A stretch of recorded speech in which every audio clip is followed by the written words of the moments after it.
आदाय कृष्णपृष्ठाय भूतले श्रीमते भक्तिवेदांत स्वामिनिति नामिने नमस्ते सारस्वते देवे गौरवाणी प्रचारिणे निर्विशेष शून्यवादी पाश्चात्य देशतारिणे नमो महावदन्याय कृष्ण प्रेम प्रदायते कृष्णाय कृष्ण चैतन्य नाम्ने गौरत्वसे नमः।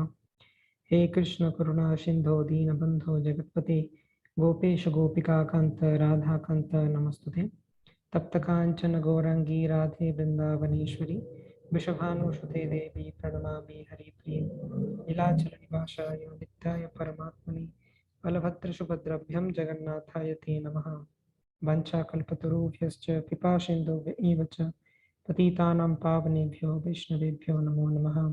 जय श्री कृष्ण चैतन्य प्रभु नित्यानंद श्री अद्वैत गदाधर शिवासादि गौर भक्तवृंद।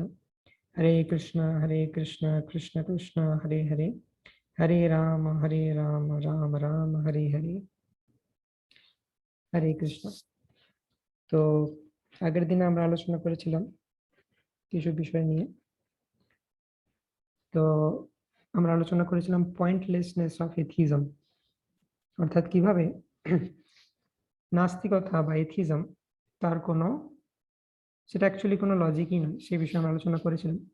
যে একজন নাস্তিক তিনি বই লিখেছেন এবং বইটার কভার পেজে তিনি লিখেছেন যে এই বইটা লেখা হচ্ছে এবং এই বইটা যে যে পড়বে তারা কিন্তু নাস্তিকে পরিণত হয়ে যাবে, তারা যদি আস্তিকও থাকে। তো এখন যদি আমরা এই ফিলোসফিটাকে দেখি, নাস্তিকতার বা এথিজমের ফিলোসফি, তো এটা কিসের উপর আধারিত আমরা আলোচনা করেছিলাম আগের চ্যাপ্টারে। বায়োলজিক্যাল ইভলিউশন থিওরি এবং কেমিক্যাল ইভলিউশন থিওরি, তার কি কি ড্রব্যাকস রয়েছে। তো দু ধরনের সায়েন্টিস্টদের গোষ্ঠী আছে, একদল হচ্ছেন ইভলিউশনিস্ট আর একদল হচ্ছেন ক্রিয়েশনিস্ট। যারা ইভলিউশনিস্ট তারা বিশ্বাস করেন যে পদার্থ থেকে প্রাণের সৃষ্টি হয়েছে বিভিন্ন রিয়াকশনের মাধ্যমে, এবং ক্রিয়েশনিস্ট যারা তারা বিশ্বাস করেন যে এটা কখনোই সম্ভব নয়। আমরা এটার 6টি ত্রুটি আলোচনা করেছি কেমিক্যাল ইভলিউশন থিওরির। ম্যাথামেটিক্যালি কিভাবে এটা সম্ভব নয় সেটা আমরা আলোচনা করেছি। বায়োলজিক্যাল ইভলিউশন থিওরিও সেরকম, এবং তার ফসিল রেকর্ড এবং বিভিন্ন যে প্রমাণ সেগুলো আমরা দেখেছি। ওকে, তো এখন এথিজম বা নাস্তিকতা, এইটা ইভলিউশনিস্ট যারা তাদের প্রপাউন্ডেড ফিলোসফি, অর্থাৎ তারা বিশ্বাস করে যে ভগবান বলে কেউ নেই, সমস্ত কিছু বিভিন্ন পদার্থের রিয়াকশনের ফলে সৃষ্টি হয়েছে। এবং অপরপক্ষে যারা ক্রিয়েশনিস্ট, যারা বিশ্বাস করে যে সমস্ত কিছু একসাথে ক্রিয়েট করা হয়েছিল, তারা বিশ্বাস করে যে পরমেশ্বর ভগবান রয়েছেন। তো এখন যদি নাস্তিকতা কিসের উপর আধার করে আছে, ইভলিউশন থিওরি, অর্থাৎ সমস্ত কিছু বিভিন্ন পদার্থের ইন্টারাকশন থেকে সৃষ্টি হয়েছে এবং সমস্ত কিছু স্পন্টেনিয়াসলি জেনারেট হয়েছে। যদি তাই হয় তাহলে আমরা আমাদের ডেইলি লাইফে যা কিছু করছি সমস্ত কিছু হচ্ছে একটা কেমিক্যাল রিয়াকশন, পদার্থের সাথে পদার্থের কোনো ভালো খাবার খায় তাহলে আমি কোনো ভালো খাবার খাই তাহলে সেটা কি বেসিক্যালি যে আমার জীব হচ্ছে একটা পদার্থ দিয়ে তৈরি আর খাবার একটা পদার্থ দিয়ে তৈরি, দুটো পদার্থের ইন্টারাকশন। তাহলে আমরা যে আমাদের যে ফিলিংস, ইমোশন, যে ভালো খাবার আমার ভালো লাগলো, আনন্দিত হলাম, খারাপ লাগা, ভালো লাগা, খারাপ লাগা, আমাদের ইমোশন গুলো মিনিংলেস হয়ে যায়। এবং বেসিক্যালি এর কনক্লুশন হচ্ছে life does not have any purpose. জীবনের কোনো উদ্দেশ্যই নেই, জীবনটা হচ্ছে সমস্ত কিছুই বিভিন্ন কেমিক্যালের ইন্টারাকশন। যদি আমরা এথিজম এবং ইভলিউশন থিওরিকে অ্যাকসেপ্ট করি তাহলে এটা হচ্ছে কনক্লুশন। এখন কিভাবে এটা সেলফ কন্ট্রাডিক্টরি, যে এথিস্ট এই বইটা লিখেছেন কোন এথিজম উপরে বিভিন্ন লজিক দিয়েছেন, ভগবানকে ডিসপ্রুভ করার চেষ্টা করেছেন। তো তিনি লিখছেন যে এই বইটার উদ্দেশ্য হচ্ছে যে সবাইকে নাস্তিকে পরিণত করা। এখন প্রশ্ন হচ্ছে যদি সমস্ত কিছু বিভিন্ন পদার্থের ইন্টারাকশনের ফলে সৃষ্টি হয়েছে তাহলে why should I accept atheism, তাহলে এথিজম বা নাস্তিকতাকে গ্রহণ করার দরকার কি আছে, সমস্ত কিছু তো অটোমেটিক্যালি হচ্ছে। তো বেসিক্যালি এর জন্য এটা হচ্ছে পরস্পর বিরোধী। যিনি বইটা লিখছেন এথিস্টিক থিওরির উপরে, তিনিও একটা পারপাস নিয়ে লিখছেন, কিন্তু এথিস্টিক থিওরি তার কনক্লুশন হচ্ছে life cannot have any purpose. তো এইভাবে এই যে থিওরি, এথিস্টিক থিওরি বা নাস্তিকতা, এটা সেলফ কন্ট্রাডিক্টরি, নিজেকেই কন্ট্রাডিক্ট করে। সেজন্য বিভিন্ন লজিক্যাল কমিউনিটিতে বিভিন্ন ফিলোসফার্স তারা এই থিওরিটাকে অ্যাকসেপ্টই করেন না, কারণ এতে একটা বেসিক প্রবলেম হচ্ছে এটা সেলফ কন্ট্রাডিক্টরি, নিজেই নিজেকে পরস্পর বিরোধ করে। তারপর আমরা আলোচনা করেছিলাম প্রবাবিলিটি থিওরি দিয়ে আমরা কিভাবে প্রুভ করতে পারি। যে আমরা আলোচনা করেছিলাম বিভিন্ন ধরনের আমরা যদি প্রবাবিলিটির ক্লাসিক্যাল ডেফিনেশন দেখি, ক্লাসিক্যাল ডেফিনেশন কি, কোন একটা ইভেন্ট তার প্রবাবিলিটি যদি আমি ক্যালকুলেট করতে যাই বা সম্ভাবনা ক্যালকুলেট করতে যাই, তাহলে সেই ইভেন্ট বা সেই ঘটনার সপক্ষে যতগুলি স্যাম্পল পয়েন্ট রয়েছে আর divided by total number of sample points in the sample space, অর্থাৎ যত বিভিন্ন ধরনের ঘটনা ঘটা সম্ভব আর এই ঘটনা যার আমি সম্ভাবনা নির্ণয় করতে চাইছি তার সপক্ষে কটা ঘটনা আছে, এতে রেশিও হচ্ছে ক্লাসিক্যাল ডেফিনেশন অফ প্রবাবিলিটি। তো আমরা যদি এই ঘটনাটার সম্ভাবনা নির্ণয় করতে চাই যে সমস্ত কিছু অটোমেটিক্যালি সৃষ্টি হয়েছে, অলরেডি আমরা প্রবাবিলিটি নিয়ে আলোচনা করেছি আগের চ্যাপ্টারে, যখন আমরা কেমিক্যাল ইভলিউশন থিওরি রিফিউট করেছিলাম সেখানে আমরা দেখেছিলাম যে শুধুমাত্র অ্যামিনো অ্যাসিডগুলো গঠিত হয়ে যদি প্রোটিন তৈরি করতে হয় তারই প্রবাবিলিটি 10⁻⁻113, অর্থাৎ 0.00000 আপ টু 113টি শূন্য এবং তারপর 1।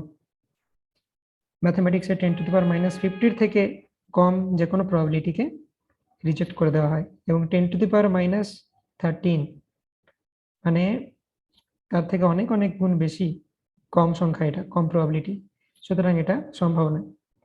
তো শুধুমাত্র প্রোটিন তৈরির ঘটনাটাই এতটা অসম্ভব। তারপর প্রোটিন গঠিত হয়ে জীবদেহ গঠনের যে ঘটনা সেটা হচ্ছে আরো অসম্ভব, 10⁻⁻40,000। তো বেসিক্যালি আমরা আমাদের যে বাস্তব অভিজ্ঞতাতে কখনো এরকম কোনো ঘটনা দেখি না যেটা অটোমেটিক্যালি ঘটছে।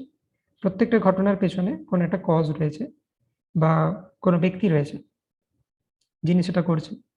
ল্যাবে এক্সপেরিমেন্ট করি আমরা, যে কোনো বাড়ি নির্মাণ করা হোক, যে কোনো কিছু, যে কোনো কাজ আমরা যদি দেখি তার পিছনে কারণ রয়েছে, কারণ ছাড়া কোনো কিছু হতে পারে না, অটোমেটিক্যালি কোনো কিছু হতে পারে না।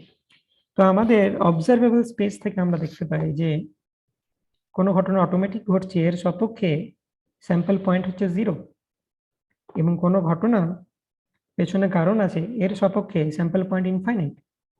তো এথিস্টিক থিওরিকে অ্যাকসেপ্ট করার মানে হচ্ছে ওয়ান প্রবাবিলিটির কোনো ইভেন্ট, মানে নিশ্চিত কোনো ঘটনাকে ছেড়ে দিই 0 প্রবাবিলিটির ইভেন্ট বা অসম্ভব ঘটনাকে সত্য বলে স্বীকার করা। এটা হচ্ছে কমপ্লিটলি বোগাস। বেসিক্যালি বিভিন্ন ব্যক্তিরা যারা নাস্তিক তারা বলে থাকেন যে যারা শাস্ত্রকে মানেন বা যারা ধর্ম আচরণ করেন তারা হচ্ছে অন্ধবিশ্বাসী, তাদের মধ্যে অন্ধবিশ্বাস রয়েছে। কিন্তু একটা অসম্ভব ঘটনাকে সম্ভব বলে স্বীকার করতে অনেক বেশি অন্ধবিশ্বাসের প্রয়োজন। তাই যারা নাস্তিক তাদের আস্তিকদের থেকে বেশি অন্ধবিশ্বাসের দরকার হয় এই থিওরিটাতে বিশ্বাস রাখার জন্য, যেটা কখনো অবজারভেবল স্পেসে আমরা দেখতে পাই না।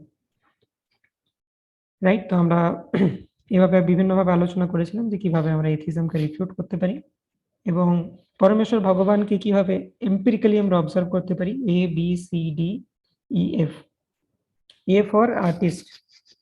নেচার বা প্রকৃতিতে আমরা বিভিন্ন ধরনের বিভিন্ন আর্ট দেখতে পাই, ফুল রয়েছে, ঝর্ণা রয়েছে, বিউটিফুল ল্যান্ডস্কেপ, সিনারি। তার আর্টিস্ট কে? সেটা হচ্ছে পরমেশ্বর ভগবানের দিকে ইঙ্গিত করছে আমাদেরকে। B for beautiful organization. আমরা নেচারে বিভিন্ন অর্গানাইজেশন দেখতে পাই, যেমন বি কমিউনিটি, মৌমাছিদের মৌচাকের মধ্যে কত সুন্দর অর্গানাইজেশন রয়েছে, আমরা একটা ভিডিওর মাধ্যমে দেখেছিলাম। তো বিউটিফুল অর্গানাইজেশন দেখে আমরা কি সিদ্ধান্ত আসতে পারি যে দেয়ার ইজ বিউটিফুল অর্গানাইজার, কোন অর্গানাইজার রয়েছেন, পরমেশ্বর ভগবান রয়েছেন। C for creation. ক্রিয়েশন মানে হচ্ছে সৃষ্টি। সৃষ্টি থেকে আমরা কি জানতে পারি? ক্রিয়েটার, কেউ একজন এটাকে সৃষ্টি করেছেন, অর্থাৎ সৃষ্টিকর্তার আমরা নির্দেশ পাই। তারপর আমরা দেখতে পাচ্ছি E for energy, F for flawless lawmaker, এই ধরনের বিভিন্ন রয়েছে। D for design. ডিজাইন থেকে ডিজাইনার, কোনো ডিজাইন রয়েছে তার পিছনে ডিজাইনার থাকবে। এনার্জি রয়েছে, যেমন সূর্যের এনার্জি রয়েছে, কিন্তু সূর্যকে কে এনার্জি সাপ্লাই দিচ্ছে? তো ই থেকে হচ্ছে এনার্জেটিক। এনার্জি থেকে আমরা এনার্জেটিক শক্তি দেখে আমরা শক্তিমানের ইঙ্গিত পাই। এবং ফ্ললেস লজ, যেমন বিভিন্ন ধরনের ল রয়েছে, ল অফ কর্মা। নেচারে যে সমস্ত কিছু হচ্ছে আমরা কিভাবে এক্সপ্লেন করব? তো এখানে একটা সুন্দর এক্সাম্পল দেওয়া যায় যে দুটো টিমের মধ্যে ধরা হলো খেলা হচ্ছে, দুটো টিমের মধ্যে একটা ম্যাচ হচ্ছে, ক্রিকেট ম্যাচ।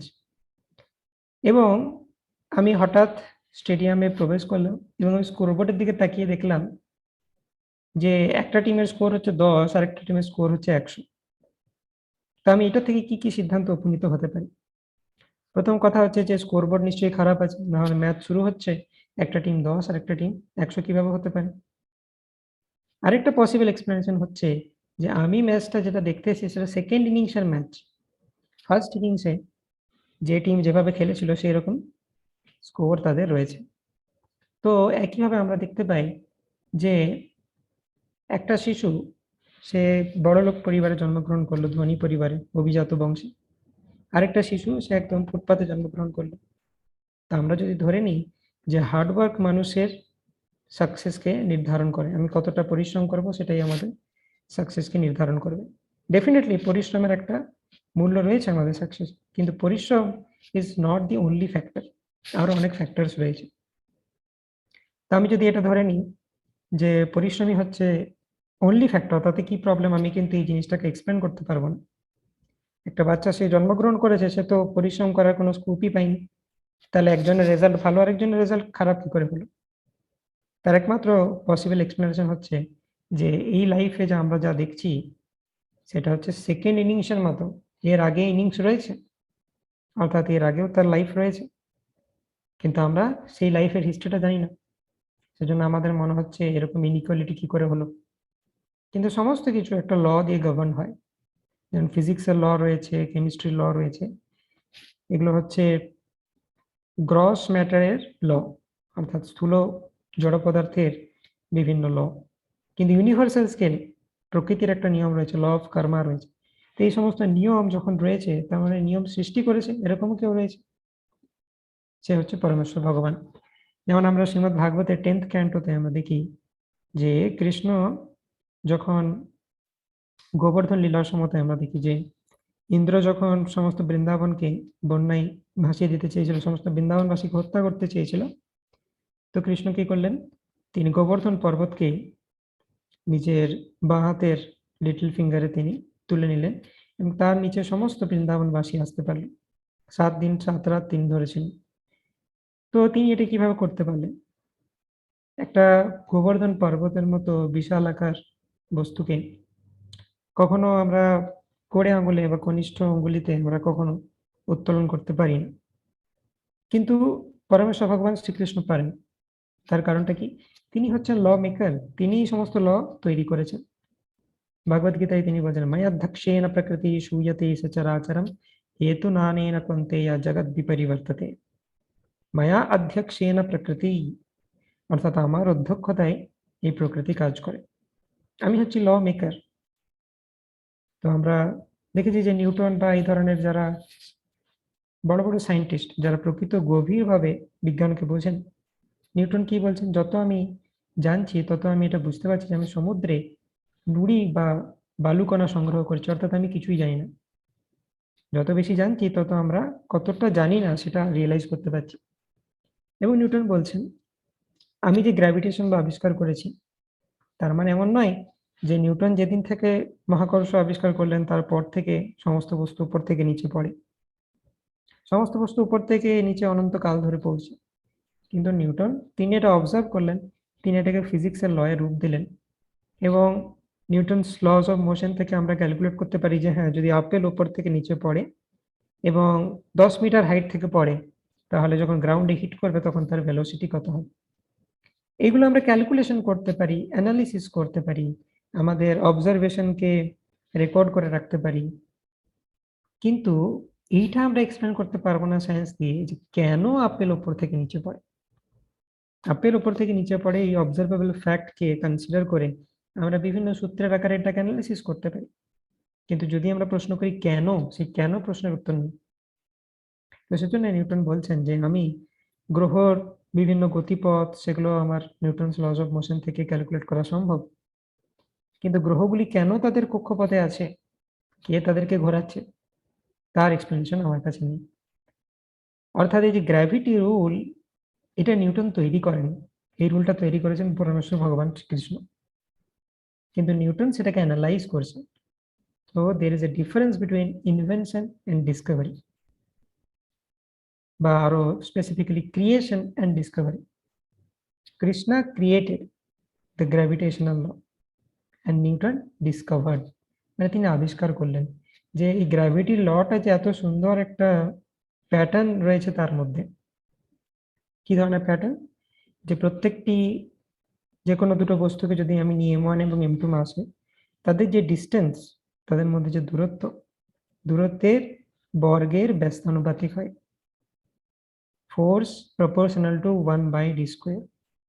তো এই যে লটা ফলো করে চলে নেচারের, সেটা নিউটন আবিষ্কার করেছেন। কিন্তু নিউটন কখনোই, তিনি নিজেই স্বীকার করেছেন যে আমি এই প্রশ্নের উত্তর আমার কাছে নেই, বা আমি এই গ্র্যাভিটেশনাল লকে সৃষ্টি করিনি। কেন গ্র্যাভিটি রয়েছে, কেন দুটো বস্তু নিজেদেরকে আকর্ষণই করে, বিকর্ষণ কেন করে না, এই প্রশ্নের উত্তর সায়েন্সের কাছে নেই। তো আমাদেরকে বুঝতে হবে জিনিসটা, যেটাকে যেভাবে বোঝা উচিত সেটাকে সেভাবে বুঝতে হবে। তো নিউটন এবং তার নাস্তিক বন্ধু, তার এক্সাম্পল দেখেছিলাম যে নিউটনের একজন বন্ধু, তিনি এসে জিজ্ঞেস করছেন নিউটনকে যে তোমার বাড়িতে এই যে সৌরজগতের মডেলটা রয়েছে, টয় মডেল, এটা কে বানিয়েছে? নিউটন তখন রসিকতা করে উত্তর দিলেন, এটি কেউ বানায়নি, আপনা থেকে এটি সৃষ্টি হয়েছে। বন্ধুটি ক্রুদ্ধ হয়ে নিউটনকে বললেন, তুমি কি আমাকে একটি মূর্খ মনে করো যে আমি বিশ্বাস করবো এটি আপনা থেকে সৃষ্টি হয়েছে? তখন নিউটন তার বন্ধুটিকে বললেন, দেখো, এটি একটি সামান্য খেলনা মডেল সৌরজগতের, এবং সেটি যে আপনা থেকে সৃষ্টি হয়েছে সেটি তুমি মেনে নিতে প্রস্তুত নও। কিন্তু তুমি এটি মেনে নিতে প্রস্তুত যে প্রকৃত সৌরজগৎ, সূর্য গ্রহাদি আপনা থেকে সৃষ্টি হয়েছে। তাহলে এটা কি ধরনের হিপোক্রেসি বা অযৌক্তিকতা? তো এইভাবে আমরা দেখতে পাই যে এথিজম যেটা, তার অ্যাকচুয়ালি কোনো পয়েন্ট নেই। কেউ যদি লজিক্যালও হয়, কেউ যদি বলে যে আমি লজিক্যালি চিন্তা করব, তাহলে তাকে পরমেশ্বর ভগবানের অস্তিত্বে বিশ্বাস করতেই হবে, কারণ এটা হচ্ছে মোর লজিক্যাল। যদি আমার কাছে দুটো ঘটনা থাকে, আইদার একটা ট্রু আর একটা ফলস, তাহলে আমি কোন ঘটনাটাকে অ্যাকসেপ্ট করবো যার প্রবাবিলিটি বেশি? কিন্তু এখানে দেখতে পাচ্ছি যে এথিজমের প্রবাবিলিটি 0 আর থিজমের প্রবাবিলিটি 1, তবুও কিছু মূর্খ লোক এথিজমকে অ্যাকসেপ্ট করে। তাহলে এটা সমস্ত ম্যাথমেটিক্স, সমস্ত সায়েন্স, সমস্ত লজিকের এগেনস্ট। তো যারা এথিস্ট, তারা নিজেদেরকে প্রমাণ করার চেষ্টা করে যে আমরা খুব লজিক্যাল, খুব সাইন্টিফিক, কিন্তু তারা যেটা করছে সেটাকে যদি আমরা অ্যানালাইজ করি ম্যাথমেটিক্স আর সায়েন্সের ল্যাঙ্গুয়েজে, তাহলে বুঝতে পারবো যে সেটা হচ্ছে নন ম্যাথমেটিক্স এবং নন science, basically that is a nonsense. তো এটা আমরা আলোচনা করেছিলাম। ওকে, প্রকৃতির নিয়ম আমরা দেখেছি যে আমাদের দেশে আইন ব্যবস্থা অপরাধীদের শাস্তি প্রদান করে এবং মহান ব্যক্তিদের সম্মানিত করে। পরম সৃষ্টিকর্তার সৃষ্টিতে রূপ নিয়ম রয়েছে। একজন শিশু অনেক ধনী পরিবারে জন্মগ্রহণ করলো, আরেকজন পথের ধারে নিদারুণ দরিদ্রতায় জন্মগ্রহণ করলো। এখন কারণ বর্ণনা করতে হলে আমাদের কর্মের নিয়ম সম্পর্কে অবগত হতে হবে। যদি আমরা ল অফ কর্ম না জানি, তাহলে মনে হবে এগুলো সব র্যান্ডম। আর আমরা আগে আলোচনা করেছি কোনো কিছু র্যান্ডম নয়। যদি আমরা কোনো কিছুকে র্যান্ডম বলে জানি, তার মানে হচ্ছে আমাদের ইগনোরেন্স। যেমন বিভিন্ন এক্সাম্পল আমরা আলোচনা করেছি, জাঙ্ক ডিএনএ বা টেলোমিয়ার, তার এক্সাম্পল যে আমাদের ডিএনএ এর কিছু কিছু জিন সিকোয়েন্স রয়েছে যেগুলো নন কোডিং, যেগুলো থেকে কোনো প্রোটিন তৈরি হয় না। তো সায়েন্টিস্টরা ভাবতো যে এটা র্যান্ডমলি ক্রিয়েট হয়েছে, তো আমরা সেই জন্য কিছু কিছু জায়গা নন কোডিং আছে। কিন্তু কিছু বছর পর রিসার্চের পর দেখা গেল, এবং সেই রিসার্চে নোবেল প্রাইজ দেওয়া হয়েছে, যে ওর একটা স্পেসিফিক পারপাস রয়েছে। ওটা নন কোডিং হতে পারে, অর্থাৎ কোনো প্রোটিন সৃষ্টি হয় না, কিন্তু ওর পারপাস রয়েছে। এবং আমাদের লংজিভিটি, আমরা কতদিন বাঁচবো, আমাদের আয়ু ডিপেন্ড করে সেই পার্টের উপর। তো বেসিক্যালি আমরা যখন কোনো কিছুকে বলবো অটোমেটিক্যালি হচ্ছে, বাই চান্স হয়েছে, তার মানে আমাদের বুঝতে হবে যে আমরা ইগনোরেন্ট, আমরা সেই বিষয়টা সম্পর্কে বুঝি না। যদি আমরা না বুঝি তাহলে আমরা সেটাকে বলবো অটোমেটিক হচ্ছে। আরেকটা এক্সাম্পল আমরা দিতে পারি, যেমন একটা বাচ্চা ছেলে, সে যখন শপিং মলে যায়, সেখানে সে দেখতে পাচ্ছে চলন্ত সিঁড়ি, এসকেলেটর। তার মনে হতে পারে এটা হচ্ছে ম্যাজিক, অটোমেটিক্যালি হয়েছে, এটা একটা ডিজনিল্যান্ড, রূপকথার দেশ, শপিং মল, এবং এখানে এই ধরনের ঘটনা ঘটে থাকে। আমার বাড়িতে সিঁড়ি তো উপরে যায় না, কিন্তু শপিং মল হচ্ছে এমন একটি রূপকথার দেশ যেখানে সিঁড়ি নিচ থেকে উপরে অটোমেটিক্যালি যায়, উপর থেকে নিচে অটোমেটিক্যালি নেমে আসে। তো যখনই আমরা বলবো অটোমেটিক, ম্যাজিক, চান্স, এই কথাগুলো আমাদের ইগনোরেন্সকে প্রকাশ করে, আমরা কতটা অজ্ঞ বা আমাদের অজ্ঞানতার অন্ধকারে আমরা কতটা আছি সেটাকে ডিনোট করে। একজন মেকানিক্যাল বা ইলেকট্রিক্যাল ইঞ্জিনিয়ার সে কিন্তু কখনোই বলবে না যে এটা একটা রূপকথার দেশ, সে বলবে না এটা লজিক্যাল, এর পেছনে টেকনোলজি রয়েছে, মোটর রয়েছে, যেটার মাধ্যমে এটাকে সচল রাখা হয়েছে, উপরে যাচ্ছে নিচে আসছে, সে পুরো মেকানিজম বোঝে, তাই সেটাকে অটোমেটিক বলবে না।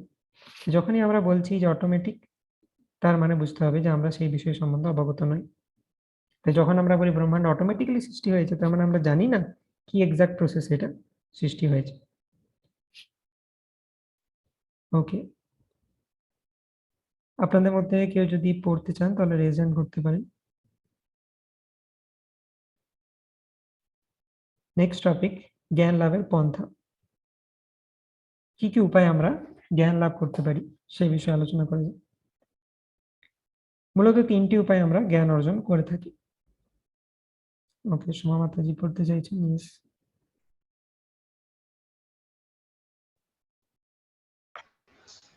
হরে কৃষ্ণ প্রভু। হরে কৃষ্ণ। মূলত 3টি উপায়ে আমরা জ্ঞান অর্জন করে থাকি: প্রত্যক্ষ প্রমাণ, অনুমান প্রমাণ এবং শব্দ প্রমাণ। প্রত্যক্ষ প্রমাণ, আমরা আমাদের ইন্দ্রিয় সমূহের দ্বারা যে জ্ঞান প্রাপ্ত হই তা হলো প্রত্যক্ষ প্রমাণ। কিন্তু আমাদের ইন্দ্রিয়গুলি ত্রুটিপূর্ণ হওয়ার কারণে প্রত্যক্ষ প্রমাণ সর্বদা অভ্রান্ত নাও হতে পারে। যেমন মরুভূমির মরীচিকা চোখে দেখে জলাশয় মনে হলেও তা আলোর আভ্যন্তরীণ পূর্ণ প্রতিফলনের কারণে হয়। আমাদের চোখ তড়িৎ চুম্বকীয় বর্ণালী শুধুমাত্র দৃশ্যমান আলোক অংশটি দেখতে সক্ষম। আমাদের কর্ণেন্দ্রিয় 208Z থেকে 20kHz কম্পাঙ্কের কম্পাঙ্ক অর্থাৎ ফ্রিকোয়েন্সি, তার ইউনিট হচ্ছে হার্জ, তো এটাকে বলে 20 হার্জ থেকে 20 কিলো হার্জ। Yes, continue.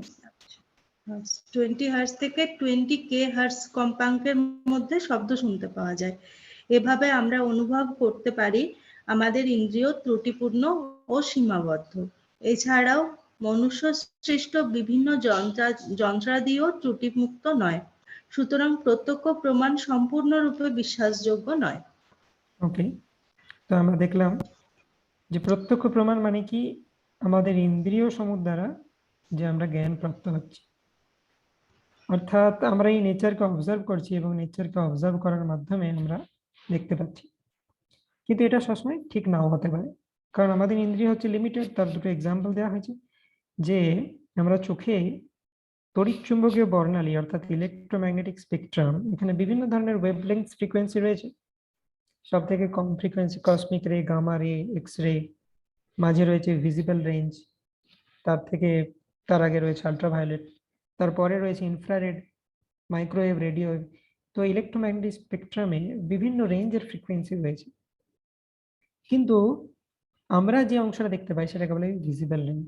আমরা যে 7টা কালার দেখতে পাই, ঠিক আছে, VIBGOYR, অর্থাৎ ভায়োলেট, ইন্ডিগো, ব্লু, ব্লা ব্লা ব্লা, তো এগুলো দৃশ্যমান রেঞ্জের মধ্যে পড়ে। আমাদের চোখ এমন ভাবে তৈরি যে শুধুমাত্র ওই ফ্রিকোয়েন্সির আলোকেই দেখতে পারে। আমরা জানি এক্স রের মাধ্যমে চিকিৎসা ক্ষেত্রে তার হিউজ অ্যাপ্লিকেশন রয়েছে, কিন্তু এক্স রে কে কি আমরা দেখতে পাই খালি চোখে? না। কিন্তু তার মানে কি যে এক্স রে এক্সিস্ট করে না? না। তো এটার মাধ্যমে আমরা এটা বুঝতে পারি যে এমন নয় যে আমরা যেটা আমাদের ইন্দ্রিয় দ্বারা দেখতে পাচ্ছি সেটার মাধ্যমে আমরা কোনো জিনিসকে উপলব্ধি করতে পারছি না, মানে সেই জিনিসের অস্তিত্ব নেই। আমরা আগে আলোচনা করেছি যে পরমেশ্বর ভগবানকে বলে অধোক্ষজ। অক্ষজ মানে হচ্ছে ইন্দ্রিয়জাত যে জ্ঞান বা প্রত্যক্ষ প্রমাণ। অধোক্ষজ মানে হচ্ছে সেই ব্যক্তি যাকে ইন্দ্রিয়জাত জ্ঞানের মাধ্যমে পাওয়া সম্ভব নয়। তো আমরা সামান্য ইলেকট্রোম্যাগনেটিক স্পেকট্রামের বিভিন্ন ফ্রিকোয়েন্সিকে দেখতে পাই না, কিন্তু তারা এক্সিস্ট করে। তাহলে এটা কেন সম্ভব নয় যে আমরা পরমেশ্বর ভগবানকে দেখতে পাই না কিন্তু এক্সিস্ট করে? আমাদেরকে সেই লেভেলে কোয়ালিফাইড হতে হবে, তবে আমরা দেখতে পাবো। তো সেটা হচ্ছে বিষয়। ওকে, নেক্সট হচ্ছে অনুমান প্রমাণ। কঙ্কনা মাতাজি। হরে কৃষ্ণ প্রভু। হরে কৃষ্ণ। অনুমান প্রমাণ ইন্দ্রিয় গ্রাহ্য কোনো পর্যবেক্ষণের কারণ। আমরা যখন অনুমান করি তাকে বলা হয় অনুমান প্রমাণ। যেমন পাশের বাড়িতে চিৎকার শুনে আমরা অনুমান করতে পারি যে কলহ বা বিবাদ হয়েছে, কিন্তু হয়তো দেখা গেল আসলে কয়েকজন নাটকের প্রস্তুতি করছিলেন। এভাবে আমাদের অনুমান ভ্রান্ত হতে পারে। বৈজ্ঞানিক পদ্ধতিতে জ্ঞান অর্জন অনুমান প্রমাণের উদাহরণ। প্রত্যক্ষ ও অনুমান প্রমাণের ভিত্তিতে বৈজ্ঞানিক জ্ঞান প্রাপ্ত হয়, অর্থাৎ প্রকৃতিতে পর্যবেক্ষণ করে বিভিন্ন প্রাকৃতিক ঘটনাকে ব্যাখ্যা করার জন্য বিভিন্ন বৈজ্ঞানিক তত্ত্ব উদ্ভাবন করা হয়, যা অনুমানের ভিত্তিতে তৈরি। সেজন্যই আমরা দেখি বৈজ্ঞানিক তত্ত্বগুলি সময়ের সাথে সাথে বিবর্তিত হচ্ছে এবং পূর্ববর্তী অনেক তত্ত্বই এখন ভুল প্রমাণিত। আবার অদূর ভবিষ্যতে বর্তমান তত্ত্বগুলিও ভুল প্রমাণিত হতে পারে। যেমন পরমাণুর গঠন বিষয়ে বিভিন্ন তত্ত্ব আমরা দেখি। 1803 খ্রিস্টাব্দে ডাল্টনের বিলিয়ার্ড বল মডেল, 1904 খ্রিস্টাব্দে থমসনের প্লাম পুডিং মডেল, 1911 খ্রিস্টাব্দে রাদারফোর্ডের নিউক্লিয়ার মডেল, 1913 খ্রিস্টাব্দে বোরের প্ল্যানেটারি মডেল, 1926 খ্রিস্টাব্দে শ্রোডিঞ্জারের কোয়ান্টাম মডেল। যেহেতু আমরা সৃষ্টিকর্তা নই, বিজ্ঞানের দ্বারা কেবল সৃষ্টিকর্তার রচিত সৃষ্টিকে পর্যবেক্ষণ করতে পারি, তাই সুনিশ্চিতভাবে সৃষ্টির কারণ বলা প্রায় অসম্ভব। এভাবে আমরা দেখতে পাই অনুমান প্রমাণও ত্রুটিপূর্ণ এবং সম্পূর্ণরূপে বিশ্বাসযোগ্য নয়। সাধারণ মানুষ 4টি ত্রুটির দ্বারা কলুষিত। প্রথম, ভ্রম মানে ভ্রমিত হওয়া, টেন্ডেন্সি টু বি ইলিউশন।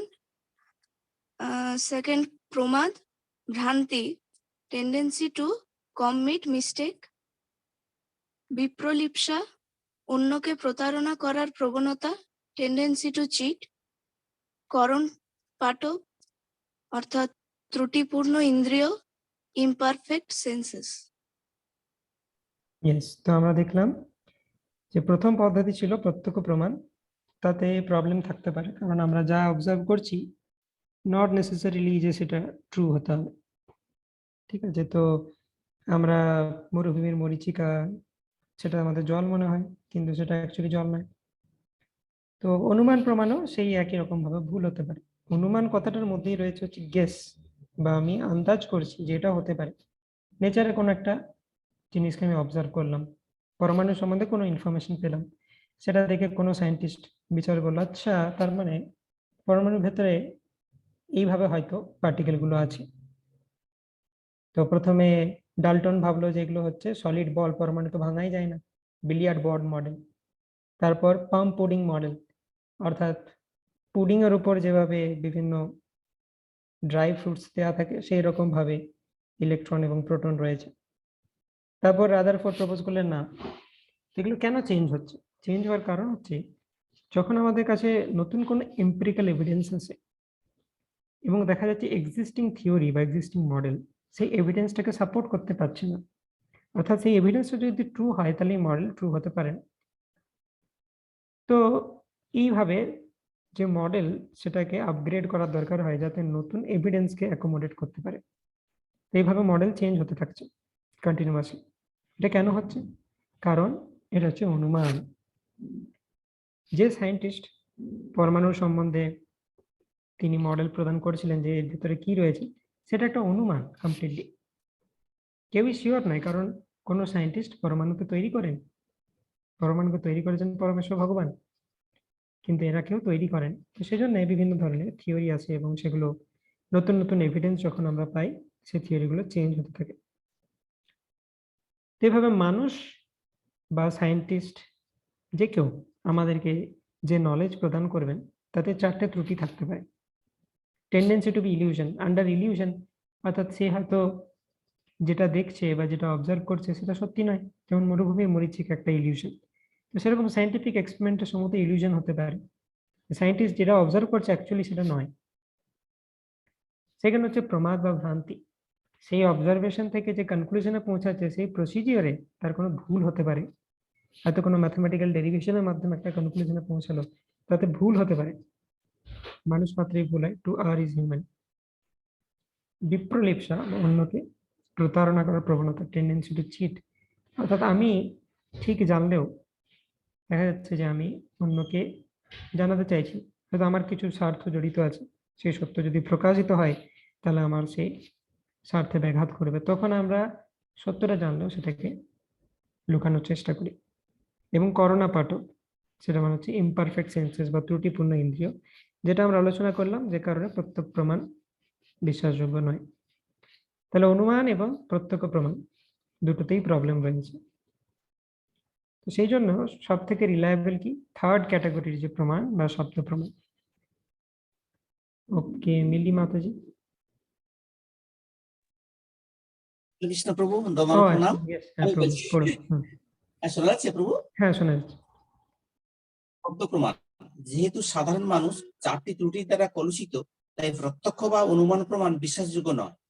আমাদের অভ্রান্ত ব্যক্তির কাছ থেকে শ্রবণ করতে হবে, অর্থাৎ যিনি সৃষ্টিকর্তা পরমেশ্বর ভগবান, তার কাছ থেকে প্রাপ্ত বৈদিক জ্ঞান অভ্রান্ত, যা গুরু শিষ্য পরম্পরার মাধ্যমে অপরিবর্তিত রূপে প্রবাহিত হচ্ছে।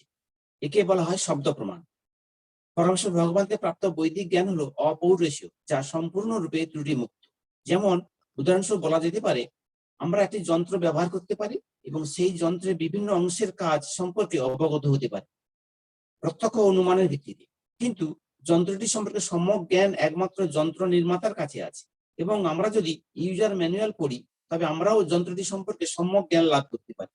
একইভাবে পরমেশ্বর ভগবান এই জগৎ সৃষ্টি করেছেন এবং ইউজার ম্যানুয়াল রূপে বৈদিক শাস্ত্র প্রদান করেছেন, যা থেকে আমরা ত্রুটিযুক্ত এবং সম্যক জ্ঞান লাভ করতে পারি। এখন আমরা এই শব্দ প্রমাণ, প্রিন্টিং মিস্টেক, হ্যাঁ ত্রুটি মুক্ত, ঠিক তাই। এখন আমরা এই শব্দ প্রমাণ কিভাবে প্রামাণিক ও বিশ্বাসযোগ্য সে ব্যাপারে আলোচনা করব। আমি কন্টিনিউ করবো প্রভু? আচ্ছা, তো আমরা একটু ডিসকাস করে নিই এই পয়েন্টে, তারপরে কন্টিনিউ করব। ওকে, তো আমরা দেখতে পাচ্ছি যে এই দুটো সোর্স থেকে যে জ্ঞান লাভ করা যায় সেটাতে প্রবলেম রয়েছে। প্রত্যক্ষ প্রমাণ থেকে যে জ্ঞান লাভ করা যায় সেটা রিলায়েবল নয়, তার কারণ আমাদের ইন্দ্রিয় হচ্ছে ত্রুটিপূর্ণ। এবং অনুমান প্রমাণ থেকে যে জ্ঞান লাভ করা যায় সেটাও রিলায়েবল নয়, কারণ সেটা হচ্ছে অনুমান, এবং অনুমান ভুল হতেই পারে। তো আমাদেরকে রাইট সোর্স থেকে নলেজ নিতে হবে, অর্থাৎ এমন কারোর কাছ থেকে নলেজ নিতে হবে যার কাছে গেস করার কোনো দরকার নেই, যে অনুমান করা দরকার হবে, সে নিজেই সৃষ্টি করেছে, তো তার ফলে তার কোনো জিনিস অনুমান করতে হবে। তো সেটা হচ্ছে সৃষ্টিকর্তা, অর্থাৎ পরমেশ্বর ভগবান, তার কাছ থেকে যে প্রাপ্ত বৈদিক জ্ঞান সেটা অভ্রান্ত, এবং এই বৈদিক জ্ঞান গুরু শিষ্য পরম্পরার মাধ্যমে অপরিবর্তিত রূপে প্রবাহিত হচ্ছে, রাইট? তো প্রথমত যে বৈদিক জ্ঞান, এটা লিপিবদ্ধ করা হয় কলিযুগের মানুষদের জন্য। শ্রীমদ্ ভাগবতে বর্ণনা করা হচ্ছে যে কলিযুগের মানুষদের ক্যারেক্টারিস্টিক্স কিরকম হবে। প্রায়েণল্পায়ুষা সভ্যা কলৌ अस्मिन् যুগে জনা মন্দা সুমন্ধ মতয়োর মন্দ ভাগ্যহুপাদ্রুতাম। কলিযুগের মানুষেরা হবে প্রায়েণ অল্প আয়ুষা, তাদের আয়ু অনেক কম হবে, অর্থাৎ তাদের পক্ষে সমস্ত বৈদিক সাহিত্য পড়ে তার যে এসেন্স সেটা বোঝা খুব ডিফিকাল্ট হবে। প্রায়েণ অল্পায়ুষা সভ্য কলৌ अस्मिन् যুগে জনা মন্দা সুমন্ধ মতয়োর, অর্থাৎ তাদের মতি বা বুদ্ধি হবে মন্দ, তাদের ইন্টেলিজেন্স শার্প নয়, সেজন্য তারা সবসময় রং চয়েসটাকে প্রেফার করে। এই যে আমরা দেখালাম, আমরা যদি ভালোভাবে অ্যানালিসিস করি তাহলে দেখতে পাচ্ছি যে নাস্তিক এবং নাস্তিক ফিলোসফির প্রবাবিলিটি ডিস্ট্রিবিউশন, কিন্তু তারা জিরো প্রবাবিলিটির যে ইভেন্ট সেটাকে চুজ করবে, ঠিক আছে, অর্থাৎ ব্রেনকে তারা ইউজ করবে, তাদের মতি হচ্ছে মন্দ। প্রায়েণ অল্পায়ুষা শব্দে কলৌ अस्मिन् যুগে যেন মন্দ সুমন্দ মতয়োর মন্দ ভাগ্য হি উপাদ্রুতা, এবং তাদের ভাগ্য হচ্ছে মন্দ, কারণ সত্য, ত্রেতা, দ্বাপর এই 3টে যুগে যারা ধর্মাচরণ করেছেন তারা ভগবানের ধাম চলে গেছেন। যারা এই 3টে যুগে যেতে পারেনি ভগবানের ধামে, তারা পড়ে আছেন কলিযুগে। তো সেই জন্য কলিযুগের মানুষদের কন্ডিশন খুবই খারাপ। সেটার কথা চিন্তা করে ব্যাসদেব কি করলেন, এই সমস্ত শাস্ত্রকে প্রণয়ন করলেন, এবং ব্যাসদেব কোনো সাধারণ ব্যক্তি নেই, সেটা প্রমাণ আমরা পাবো। তিনি কোনো সাধারণ ব্যক্তি নন যে তার মনে যা এলো তিনি বানিয়ে বানিয়ে গল্প কথা লিখে দিলেন। তো আমাদের শাস্ত্র যে ইংরেজরা আমাদের বলেছে এটা মাইথোলজি, সেটা যে মাইথোলজি নয় সেটা আমরা প্রমাণ দেখব, অলরেডি আলোচনা করেছি আমরা সেমিনার এনি। তো এটা হচ্ছে বিষয়, এবং এটা গুরু শিষ্য পরম্পরার মাধ্যমে অপরিবর্তিত রূপে প্রবাহিত হচ্ছে। তো প্রথমে এই যে বৈদিক জ্ঞান, এটা বেদের অপর নাম হচ্ছে শ্রুতি, শুনে শুনে মনে রাখা হতো। গুরু শিষ্য পরম্পরায়, অর্থাৎ শ্রীকৃষ্ণ থেকে ব্রহ্মা, শ্রীমদ্ ভাগবতের প্রথম শ্লোকে বলা হচ্ছে জন্মাদ্যস্য যতন্বয়াদিতরতশ্চার্থেষ্বিজ্ঞস্বরাট তেনে ব্রহ্মহৃদায় আদি কবয়ে মুহ্যন্তি যৎসূরয়া।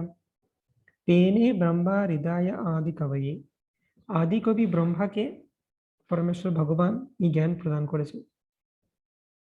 শ্রীমদ্ ভাগবতের সেকেন্ড ক্যান্টো 9th চ্যাপ্টারে আমরা দেখতে পাবো, সেখানে আছে চতুশ্লোকী ভাগবতম, যেখানে গর্ভদকুশায়ী বিষ্ণু, যিনি হচ্ছেন কৃষ্ণের এক্সপানশন, তিনি ব্রহ্মাজিকে 4টি শ্লোকের মাধ্যমে সমস্ত শ্রীমদ্ ভাগবতের দিব্য জ্ঞান প্রদান করেছে। সেজন্য বলা হচ্ছে তেনে ব্রহ্মা হৃদয় আদি কবয়ে মুহ্যন্তি যৎসূরয়া। তো পরমেশ্বর ভগবান শ্রীকৃষ্ণ ব্রহ্মাজিকে দিয়েছে, ব্রহ্মাজি নারদকে সেই জ্ঞান প্রদান করেছে, নারদ সেটা প্রদান করেছেন ব্যাসদেবকে, এবং ব্যাসদেব শ্রীমদ্ ভাগবত লিখেছেন, এবং আমাদের সম্প্রদায়ের সমস্ত আচার্যরা এই শ্রীমদ্ ভাগবতকে ফলো করে। তো এইভাবে আমরা দেখতে পাচ্ছি যে গুরু শিষ্য পরম্পরার একটা গুরুত্ব রয়েছে।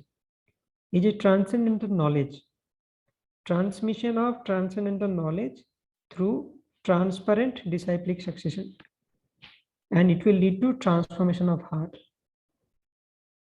তো ট্রান্সেন্ডেন্টাল নলেজ অর্থাৎ অপ্রাকৃত জ্ঞান is transmitted, এটা কিভাবে প্রবাহিত হচ্ছে? থ্রু ট্রান্সেন্ডেন্টাল টিচার্স, অপ্রাকৃত গুরু শিষ্য পরম্পরার মাধ্যমে, টিচার স্টুডেন্ট, গুরু শিষ্য, এবং তাদেরকে ট্রান্সপারেন্ট হতে হবে, অর্থাৎ একজন শিষ্য তার গুরুর কাছ থেকে যা শুনেছে সে তার শিষ্যকে সেটাই প্রেজেন্ট করবে, সে তার মন গড়া কোনো কিছু প্রেজেন্ট করবে না।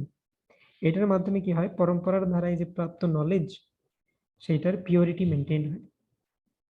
তো এর মাধ্যমে আমরা পাচ্ছি যে শ্রীমদ্ ভাগবত বা ভগবদ গীতা এবং আমাদের বিভিন্ন আচার্যদের রচিত গ্রন্থ, যেগুলো হচ্ছে শ্রীমদ্ ভাগবত ভগবদ গীতা, এগুলোর উপর টিকা, এগুলোকে আরো এক্সপান্ড করেছে। তো এইগুলো হচ্ছে প্রপার সোর্স অফ নলেজ। এই প্রসঙ্গে একটা কোয়েশ্চেন আসতে পারে, অনেকে প্রশ্ন করেন যে কৃষ্ণ বা পরমেশ্বর ভগবান যে জ্ঞান প্রদান করেছেন সেইটাই যে আমরা আজকে পাচ্ছি, তার কি প্রমাণ আছে? তো এটা একটা সিম্পল সিস্টেম। যেমন কেউ যদি ডাক্তারি পড়ে, ডাক্তার হওয়ার জন্য সে সমস্ত টেক্সট বুক পড়েছে এবং সে সমস্ত প্রকারের মেডিকেল এক্সামিনেশন দিয়েছে, পাস করেছে, তো সে যে ঠিকভাবে পড়েছে এবং ঠিকভাবে জেনেছে তার প্রুফ কি? অলরেডি এক্সিস্টিং ডাক্তারের প্যানেল তাকে অ্যাপ্রুভ করতে হবে, অর্থাৎ মেডিকেল কলেজে এক্সামিনেশন হয়, ভাইভা হয়, তার মাধ্যমে যে নতুন ডাক্তার হতে চাইছে যে সমস্ত বই পড়েছে, এভরিথিং ইজ ফাইন, কিন্তু তাকে টেস্ট করা হয় যে তার নলেজ সঠিক কিনা, তবেই তাকে ডাক্তারের ডিগ্রি দেওয়া হয় বা তাকে বলা হয় যে হ্যাঁ তুমি আজ থেকে সার্টিফাইড। যে কোনো ক্ষেত্রে যদি কেউ প্রফেসর হতে চায়, already existing panel of professor তাকে এক্সামিন করে যে তার নলেজ এই বিষয়ে আছে কিনা। তো সেরকম ভাবেই যখন এই পরমেশ্বর ভগবানের দেওয়া জ্ঞান এটা গুরু শিষ্য পরম্পরার ধারাতে প্রবাহিত হচ্ছে, তো একজন শিষ্য সেই যে তার শিষ্যকে দিতে পারবে এই জ্ঞান, সেটা কারা ডিসাইড করে? অলরেডি এক্সিস্টিং প্যানেল অফ আচার্য, তারা যদি অ্যাপ্রুভ করে যে হ্যাঁ তোমার জ্ঞান সম্যক হয়েছে, তুমি এখন এটা তোমার পরবর্তী জেনারেশনকে পাস করতে পারো, তাহলে এটা যে কোনো ব্যক্তি স্ক্রিপচার্সের ভার্স চেঞ্জ করতে পারেন। এমন নয় যে ভগবদ গীতায় যা ভার্স ছিল কোন একজন ব্যক্তি এসে তিনি চেঞ্জ করে দিলেন, নো, সবার কাছে এই অথরিটি নেই। অলরেডি এক্সিস্টিং আচার্যদের প্যানেল এটাকে পর্যবেক্ষণ করেন। So this is one way যেখানে আমাদের যে স্ক্রিপচার্স বা আধ্যাত্মিক জ্ঞান তার পিউরিটি মেনটেন হয়, অর্থাৎ কৃষ্ণ যেটা বলেছেন সেই জ্ঞানই প্রবাহিত হচ্ছে। সেকেন্ড হচ্ছে বিভিন্ন টিকা, বিভিন্ন আচার্যরা বিভিন্ন টিকা লিখেছেন, এক্সপ্লেন করেছেন সেই ভার্সগুলোকে, যেমন শ্রীমদ্ ভাগবত তার উপর বিভিন্ন 18 এবং 18-20 এই ধরনের কমেন্ট্রি আছে শ্রীমদ্ ভাগবতের উপর। তো কমেন্ট্রি লেখার মাধ্যমে আরো প্রিজার্ভ করা হয়। যখনই কেউ, যেমন শ্রীধর্ষণ, তিনি কমেন্ট্রি লিখলেন, বলদেব বিদ্যাভূষণ, গোবিন্দ ভাষ্য, তো এই ধরনের আচার্যরা যখনই কমেন্ট্রি লিখেন, তখনই কি হবে, নেক্সট জেনারেশনে কখনো এই যে স্ক্রিপচার্স গুলোর ভার্স গুলো চেঞ্জ করতে পারবে না, কারণ যখনই চেঞ্জ করবে সেটা অলরেডি এক্সিস্টিং যে কমেন্ট্রি সেই ভার্সনের সাথে কনফ্লিক্ট করবে। তো যে স্ক্রিপচার্স এর উপর যত বেশি কমেন্ট্রি হয়েছে তার পিওরিটি সব থেকে বেশি মেনটেন হবে, এবং শ্রীমদ ভাগবত, ভগবত গীতা, এটা হচ্ছে সেজন্য মোস্ট রিলায়েবল স্ক্রিপচার্স। আমরা জানি যে আমাদের নালন্দা ইউনিভার্সিটি, তক্ষশিলা ইউনিভার্সিটিতে আরো অনেক বেশি স্ক্রিপচার্স ছিল, তার হয়তো 90% আমাদের কাছে এখন নেই। আর 90% থাকলেও আমরা যেহেতু কলিযুগের যে প্রায়ণ অল্পায়স শব্দ কালো আসমিন যুগে জানা মানদ সুমন্দমতে ওর মন্দ ভাগ্য হিপাদতা, আমরা সেগুলো পড়ে তার নিষ্কর্ষ বের করতে পারতাম না। কিন্তু ফরচুনেটলি পরমেশ্বর ভগবানের তত্ত্বাবধানে ঘটনা ঘটেছে যে ভগবদ গীতা এবং শ্রীমদ্ ভাগবত এই দুটো লিটারেচারের উপর প্রচুর আচার্যরা কমেন্ট করেছেন, এবং এই দুটো লিটারেচার অভ্রান্ত। কৃষ্ণ অর্জুনকে ভগবদ গীতা যে শ্লোকগুলি বলেছে সেই শ্লোকগুলি আজ পর্যন্ত আছে, কারণ সেই টাইম থেকে এখনকার টাইম পর্যন্ত বিভিন্ন আচার্যরা কমেন্ট্রি দিয়ে গেছে। তাই এই যে ভগবদ গীতার শ্লোক পরিবর্তন করার ক্ষমতা কারণ নেই, এবং পরমেশ্বর ভগবান তিনি সুপারভাইজ করেছেন এই মেথডটা, যাতে ভবিষ্যতে কলিযুগের জীবেরা এটার সদ্ব্যবহার করতে পারে। বাকি বিভিন্ন স্ক্রিপচার্স রয়েছে যেগুলোর উপর অত বেশি কমেন্ট্রি নেই, সেগুলো হয় লস্ট হয়ে গেছে, যেমন তক্ষশিলা নালন্দাতে পুড়িয়ে দেওয়া হয়েছে বিভিন্ন স্ক্রিপচার্স, বা সেইগুলো কোনো আনস্ক্রিপুলাস ব্যক্তি তার নিজের স্বার্থ সিদ্ধির জন্য কিছু শ্লোক পরিবর্তন করেছে। যেমন মনুস্মৃতি নিয়ে অনেক ডাউট থাকে, তো মনুস্মৃতি বেসিক্যালি স্বয়ংভুবা মনু রচিত, এবং স্বয়ংভুবা মনু তিনি হচ্ছেন একজন পিওর ডিভোটি।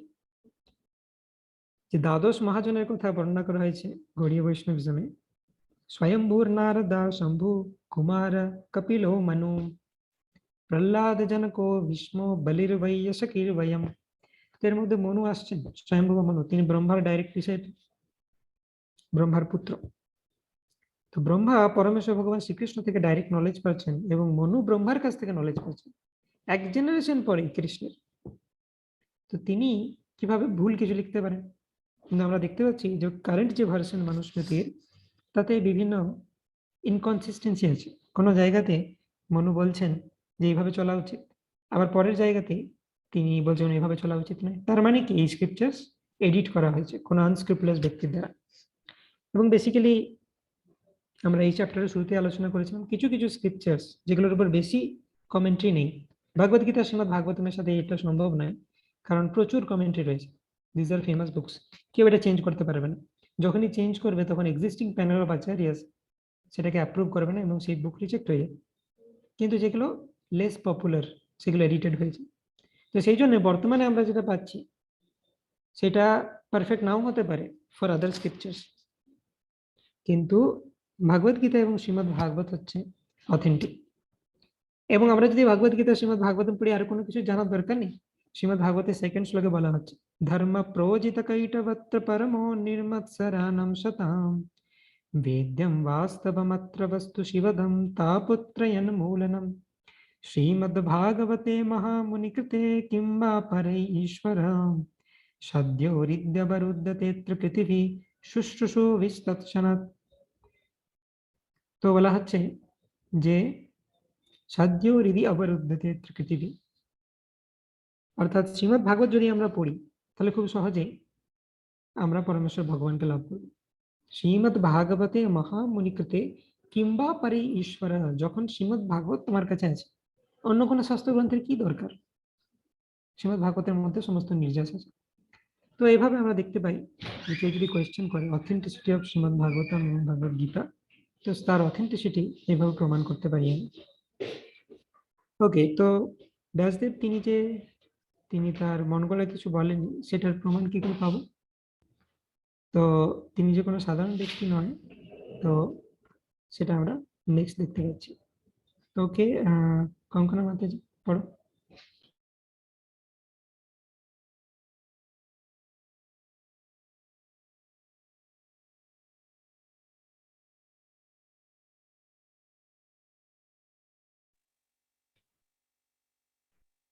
শ্রীমদ্ ভাগবত, যা আজ থেকে প্রায় 5000 বছর পূর্বে ব্যাসদেব কর্তৃক রচিত হয়, এর তৃতীয় স্কন্ধের 31তম অধ্যায়ে গর্ভস্থ ভ্রূণের বিকাশ সম্বন্ধে আলোচনা করা হয়েছে, যা সম্প্রতি আমরা আল্ট্রাসোনোগ্রাফি, কালার ডপলার ইত্যাদি বৈজ্ঞানিক পদ্ধতির মাধ্যমে জানতে পারি।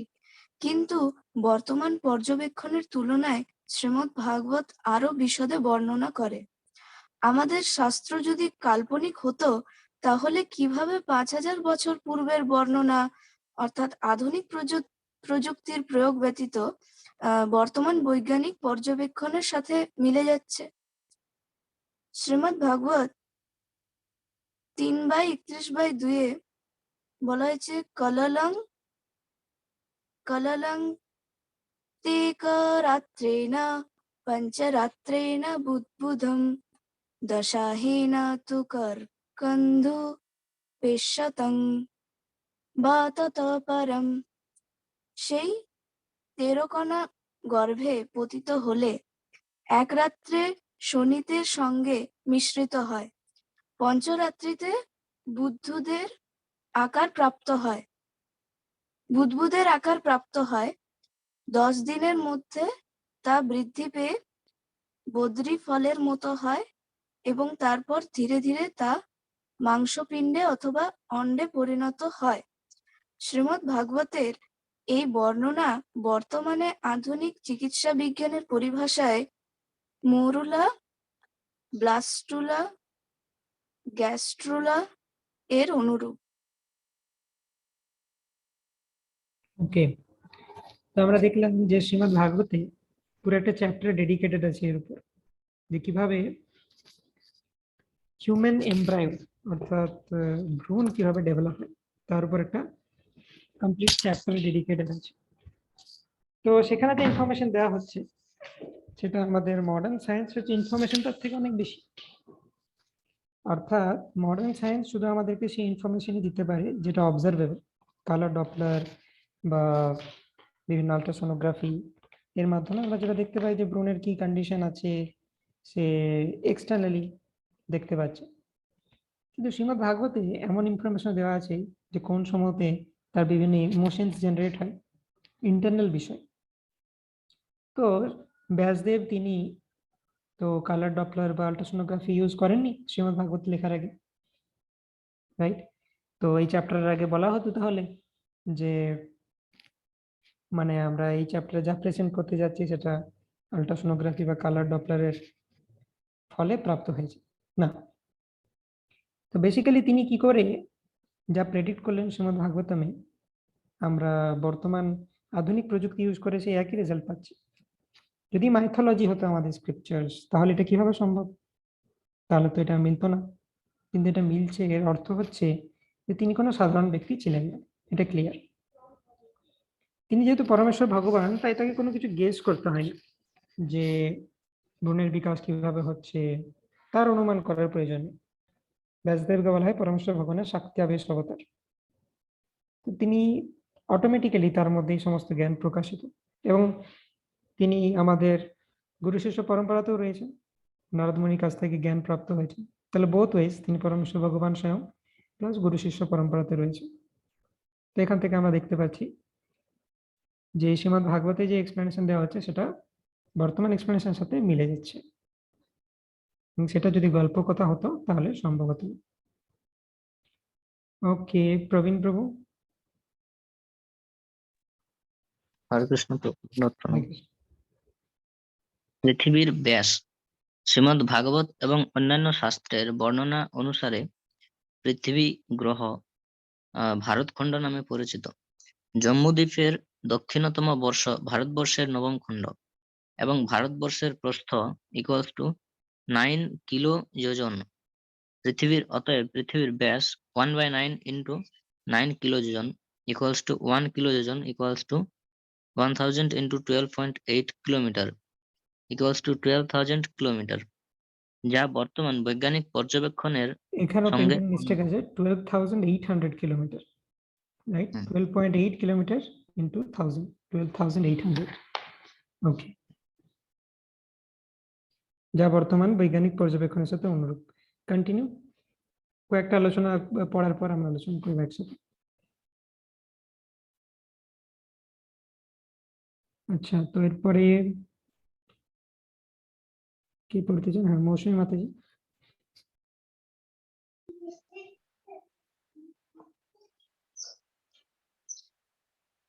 প্রভু আলোর গতিবেগ ওখান থেকে। পৃথিবী থেকে সূর্যের দূরত্ব। আচ্ছা, পৃথিবী থেকে সূর্যের দূরত্ব হনুমান চালিসায় বর্ণনা করা হয়েছে, যুগ সহস্র যোজনা পর ভানু লিল্য ত্যাহি মধুর ফলে জানু।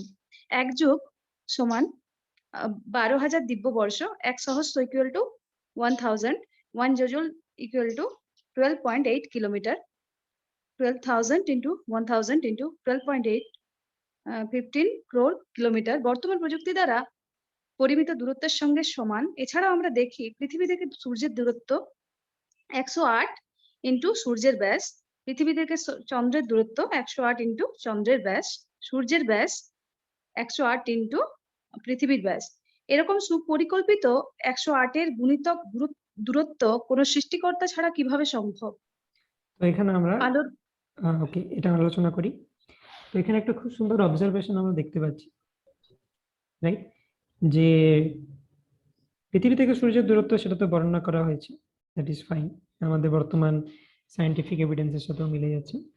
কিন্তু এই পিকচারে খুব সুন্দর একটা জিনিস দেখানো হচ্ছে।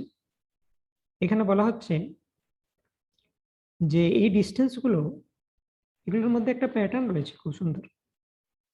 পৃথিবী থেকে চন্দ্রের যা দূরত্ব, সেই দূরত্বটা কত? 108টা চন্দ্রকে যদি পর পর বসাই তাহলে কি হবে? আমরা চাঁদে পৌঁছে যাব। মানে 108 ইন্টু চন্দ্রের ব্যাস সমান হচ্ছে পৃথিবী থেকে চন্দ্রের দূরত্ব। পৃথিবী থেকে সূর্যের দূরত্ব কত? 108 ইন্টু সূর্যের ব্যাস। 108টা সূর্যকে পরপর বসালে সূর্যের কাছে পৌঁছে যাওয়া যায়। আবার সূর্যের ব্যাস কত? পৃথিবীর ব্যাসের 108 গুণ, এবং সেইগুলো 99% এরকম অ্যাকিউরেসি আছে, অর্থাৎ সামান্য এদিক ওদিক হতে পারে, এবং সেটা আমাদের সায়েন্টিফিক মেজারমেন্টের তারতম্যের কারণেও হতে পারে। তো এখন প্রশ্ন হচ্ছে যে যদি আমাদের ইউনিভার্স আউট অফ নোহোয়্যার হঠাৎ করে সৃষ্টি হয়েছে, সূর্য থেকে পৃথিবী ছিটকে, এই যে থিওরি বলা হয়, তো এগুলো সবই অনুমান, রাইট? আমরা আগেই দেখলাম যে যে সময়তে এই ঘটনাগুলো ঘটেছিল বা তারা চিন্তা করেছে যে সময়তে এগুলো ঘটেছিল, সেই সময়তে কিন্তু কোনো সায়েন্টিস্ট ছিলেন না এটাকে, বা কোনো স্যাটেলাইট ছিল না যেটার মাধ্যমে আমরা মনিটর করছিলাম সূর্য থেকে ছিটকে বেরোলো পৃথিবী। তো যদি সেভাবে হতো অটোমেটিক্যালি, যদি হয়, তাহলে 108 আসছে কেন? আমরা গ্র্যাভিটেশনাল ল দিয়ে, কেপলারস ল দিয়ে, যা প্ল্যানেটারি সিস্টেমের ল আছে, আমরা কোনো কিছু দিয়ে 108 নাম্বারকে আনতে পারবো না। তাহলে এইভাবে কি করে হচ্ছে যে 108 হচ্ছে একটা খুব ইম্পর্টেন্ট বেদিক নাম্বার, এবং পৃথিবী থেকে তাদের ডিস্টেন্স, সূর্যের ব্যাস, এগুলো সব মাল্টিপল অফ 108। যদি র্যান্ডামলি হতো তাহলে কি এক্সপেক্ট করতাম? যে র্যান্ডাম, পৃথিবী থেকে সূর্যের দূরত্বের সাথে কোনো কানেকশনই নেই, পৃথিবী থেকে চন্দ্রের দূরত্ব, এর ব্যাস হচ্ছে যা, তার সাথে কোনো কানেকশন নেই। তো কানেকশন আছে, তার মানেটা কি? তার মানে এটা র্যান্ডাম নয়। আমি যদি র্যান্ডাম ভাবি তার মানে কি? আমার মধ্যে অজ্ঞানতা রয়েছে, আমি জানি না।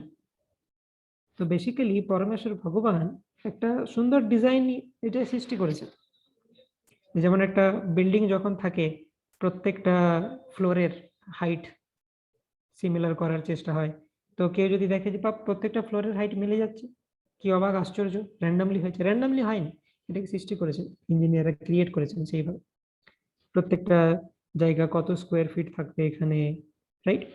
তো সেরকম ভাবে পরমেশ্বর ভগবান এটা রচনা করেছেন, এবং সেই জন্য তার সিগনেচার হিসেবে দেখতে পাচ্ছি দিস নাম্বার 108। আগের দিনে আমরা দেখেছি Fibonacci series as a signature of god. তো এই জিনিসগুলো আমাদেরকে পরমেশ্বর ভগবান যে সৃষ্টি করেছেন এটার দিকে আরো এক পদক্ষেপ এগিয়ে দেয়। ওকে, নেক্সট হচ্ছে আলোর গতিবেগ, ঋষিরাজ প্রভু।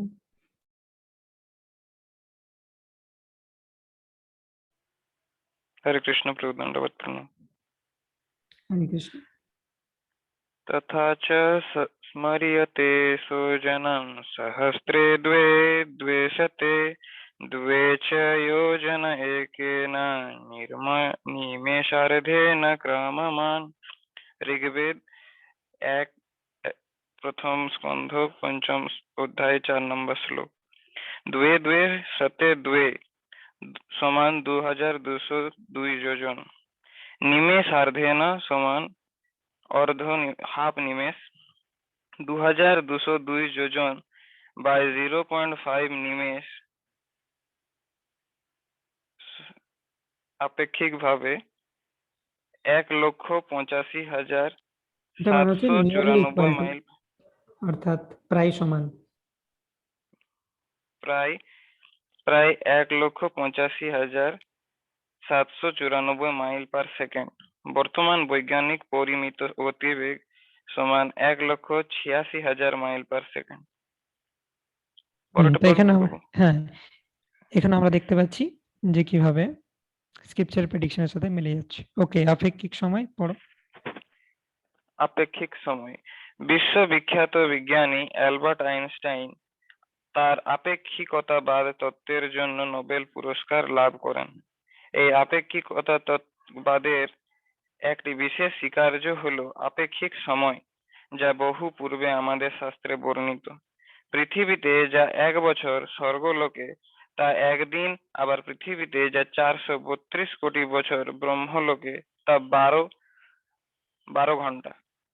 এভাবে বিভিন্ন লোকে সময়ের আপেক্ষিকতা পরিলক্ষিত হয়। ভগবদ্গীতা 8 নম্বর অধ্যায় 17 নম্বর শ্লোক। সহস্র যুগ পর্যন্ত মহর্যদ ব্রহ্মণো বিদু রাত্রিং যুগ সহস্রান্তাং তেহো রাত্রবিদো জনঃ। মনুষ্য মানের সহস্র চতুর্যুগে ব্রহ্মার 1 দিন হয় এবং সহস্র চতুর্যুগে তার 1 রাত্রি হয়। এভাবে যারা জানেন তারা দিন ও রাত্রির তত্ত্ববেত্তা। মনুষ্য লোকে যা 1 বছর, পিতৃলোকে তা 1 দিন।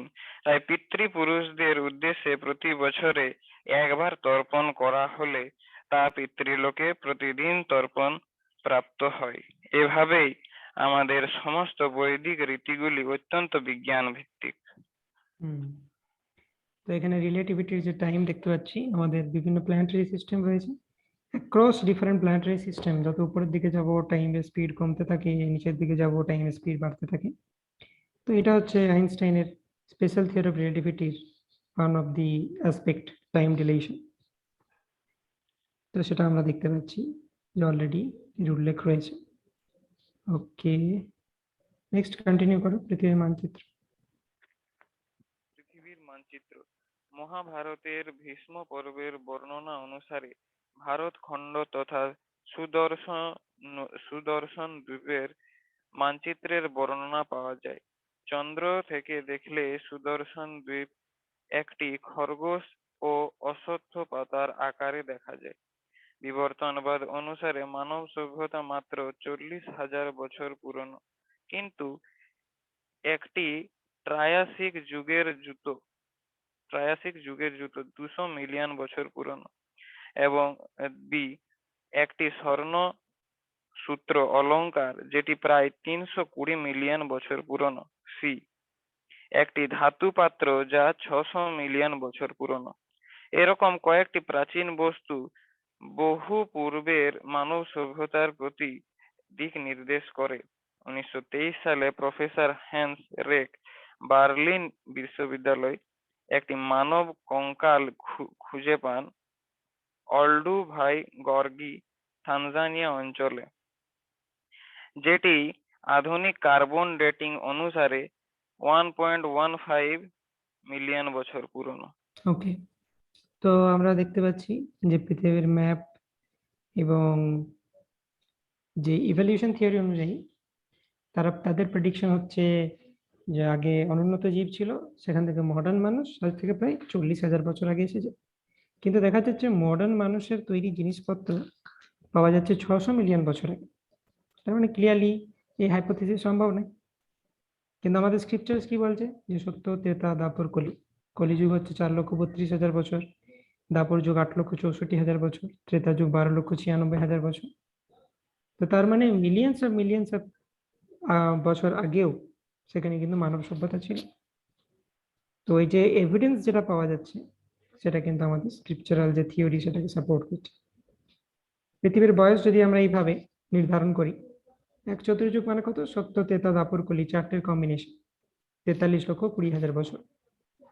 এবং এইটা যখন 1000 বছর মানে 1000টা চতুর্যুগ যখন রিপিট হয়, তখন এটা কত হয়, 432 কোটি বছর, 43,20,000 ইন্টু 1000 মানে 4.32 বিলিয়ন।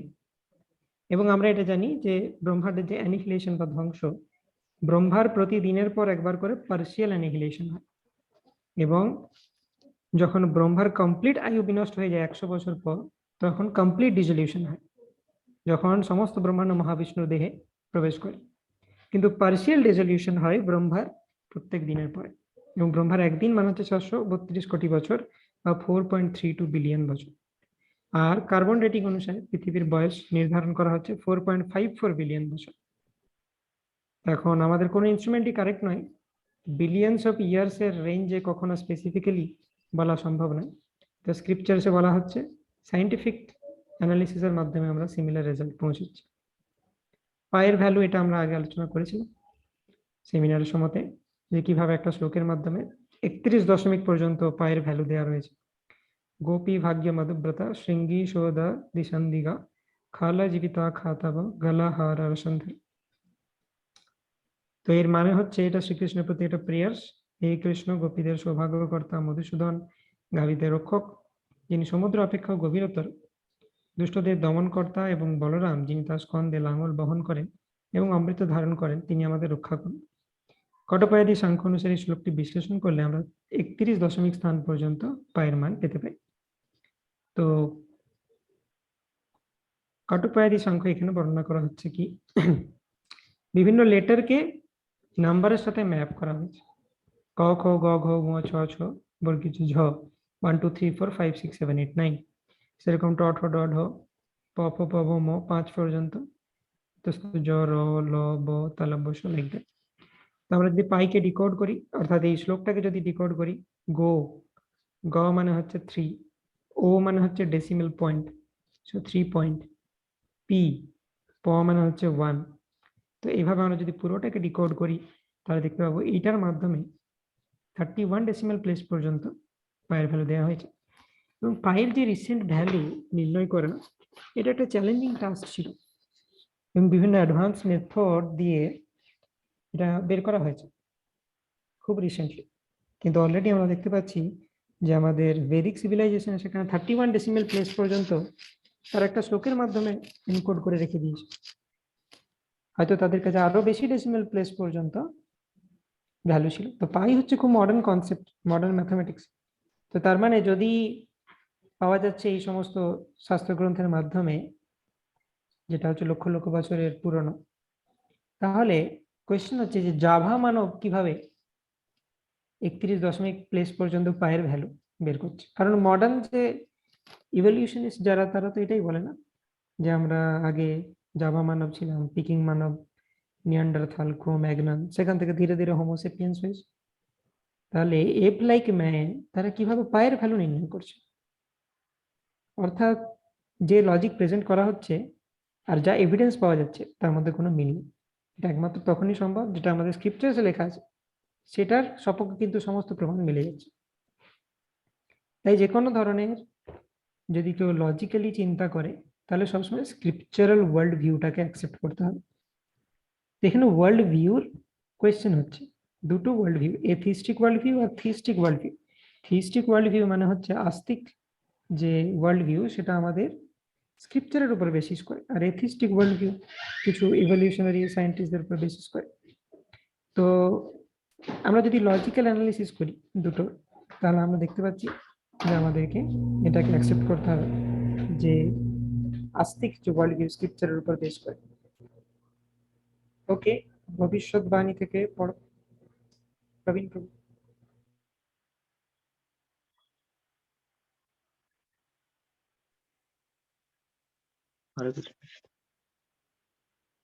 ভবিষ্যৎবাণী। শ্রীমদ্ ভাগবতে ভগবানের বিভিন্ন অবতার, যেমন বুদ্ধ, চৈতন্য মহাপ্রভু, কল্কি,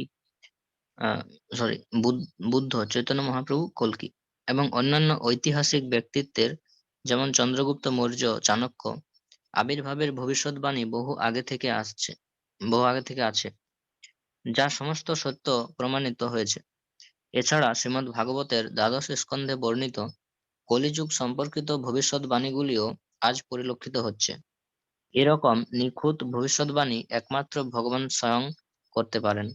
শ্রীমদ্ ভাগবতের রচয়িতা ব্যাসদেব ছিলেন শ্রীকৃষ্ণের অবতার, তাই তার প্রদত্ত জ্ঞান ও ভবিষ্যৎবাণী অভ্রান্ত, যা আমরা বৈজ্ঞানিক পরীক্ষার মাধ্যমেও যাচাই করতে পারি। এখানে আমরা কিছু বিষয় আলোচনা করলাম যা বৈজ্ঞানিক পদ্ধতিতে প্রমাণিত, কিন্তু শাস্ত্র বিজ্ঞানের গণ্ডির মধ্যে সীমাবদ্ধ নয়। বিজ্ঞান সাধারণত স্থূল জড় পদার্থের বিশ্লেষণ করে সূক্ষ্ম পদার্থের ব্যাপারে বিশেষ তথ্য প্রদানে অক্ষম, কিন্তু শাস্ত্র হলো ভগবানের বাণী। তাই শাস্ত্রে আমরা স্থূল ও জড় পদার্থ, এমনকি চিন্ময় জগতের সম্বন্ধেও তথ্য পাই, যেগুলি বিজ্ঞানের সীমার বাইরে। আধুনিক বিজ্ঞান এখনো সেই স্তরে পৌঁছাতে পারেনি, কিন্তু শাস্ত্র যেহেতু ভগবানের প্রদত্ত, তাই তা অভ্রান্ত। সুতরাং ত্রুটিমুক্ত ও সম্যক জ্ঞানের একমাত্র নির্ভরযোগ্য উৎস হলো বৈদিক শাস্ত্র বা শব্দ প্রমাণ। এছাড়াও আমরা বিভিন্ন অত্যাধুনিক প্রযুক্তির উল্লেখ শাস্ত্রে দেখতে পাই, যেমন পুষ্পক বিমান, যা যে কোনো সংখ্যক যাত্রীকে ধারণ করতে সক্ষম ছিল। রাজা বেনের দেহকে মন্থন করে মহারাজ পৃথু ও অর্চির জন্ম, শ্রীমদ্ ভাগবত 5.15।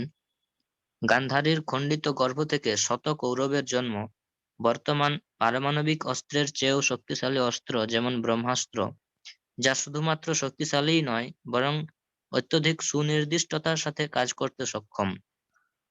যে লক্ষ্যের উদ্দেশ্যে নিক্ষিপ্ত হয় শুধু তাকেই নিধন করে, যেমন অশ্বত্থামা উত্তরার গর্ভে থাকা পরীক্ষিতকে হত্যা করার জন্য ব্রহ্মাস্ত্র নিক্ষেপ করেন এবং ভগবান শ্রীকৃষ্ণ তাকে রক্ষা করেন।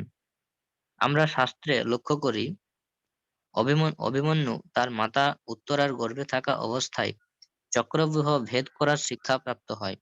প্রহ্লাদ মহারাজ তার মাতৃগর্ভে থাকাকালীন নারদ মুনির কাছ থেকে ভাগবত ধর্মের শিক্ষা লাভ করেন। সম্প্রতি একটি ভিডিওতে দেখানো হয়েছে কিভাবে মাতৃগর্ভে থাকা শিশু বাইরে কথোপকথন শুনে হাততালি দিচ্ছে। The cochlea is developed sufficiently by 20 weeks of gestation, and the fetus can hear in the womb of the mother. This probably explains how Abhimanyu, while still unborn, could have heard the conversation between his mother and father Arjuna. In the legend given in the great Indian epic of Mahabharata, written thousands of years ago, diseases of ear, nose and throat and head and neck surgery, P.L. Dhingra, Shruti Dhingra. কলিযুগের সময়কাল 0.43 million বছর, দাপর যুগের সময়কাল 0.86 million বছর, ত্রেতা যুগের সময়কাল 1.29 million বছর, রামচন্দ্র প্রায় 0.8 plus 1.2 nearly equal to 2 million বছর আগে আবির্ভূত হন। বর্তমানে রেডিও কার্বন ডেটিং অনুসারে রাম সেতু প্রায় 1.7 মিলিয়ন বছর পুরনো। Archaeologist doctor S.R. রাও খনন কার্যের মাধ্যমে মহাভারত ও পুরাণ বর্ণিত শ্রীকৃষ্ণের দ্বারকা নগরীর অস্তিত্ব প্রমাণ করেন এবং তিনি দ্বারকা নগরীর যে মডেল তৈরি করেন তা শাস্ত্রের বর্ণনার সাথে সম্পূর্ণ সামঞ্জস্যপূর্ণ। ইয়েস, তো এখানে আরো কয়েকটা এক্সাম্পল দেওয়া হয়েছে যেগুলোর মাধ্যমে আমরা দেখতে পাচ্ছি যে কিভাবে যে প্র্যাকটিক্যাল এভিডেন্স সেটা সাপোর্ট করছে আমাদের যেটা প্রেডিকশন করা আছে স্ক্রিপচার। ওকে, তো নেক্সট দিন আমরা এই টপিক নিয়ে আলোচনা করব এবং এই টপিক নিয়ে আরো ডিটেলসে কিছু আলোচনা করব এবং জ্ঞানতাত্ত্বিক বিশ্লেষণ এটা নেক্সট দিন। তো নেক্সট দিন শনিবার দিন, নেক্সট উইকে আর কি, শনিবার রাত্রি 9টার সময়তে হবে আমাদের ক্লাস। আচ্ছা, তো এখন আজকের ডিসকাশন বিষয়ে কোনো যদি প্রশ্ন থাকে তারা করতে পারেন, রেজ হ্যান্ড করতে পারেন কিংবা চ্যাট বক্সে লিখতে পারেন।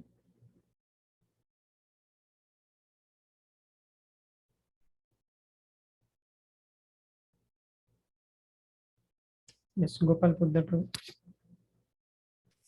হরে কৃষ্ণ প্রভু। হরে তো কৃষ্ণ। আমার প্রশ্ন হচ্ছে যে যে পায়ের মানটা যেটা দেখলাম শ্লোক থেকে এসছে, হুম, তো ওইটা পায়ের মানটা কেন দিয়েছে ওই শ্লোকে?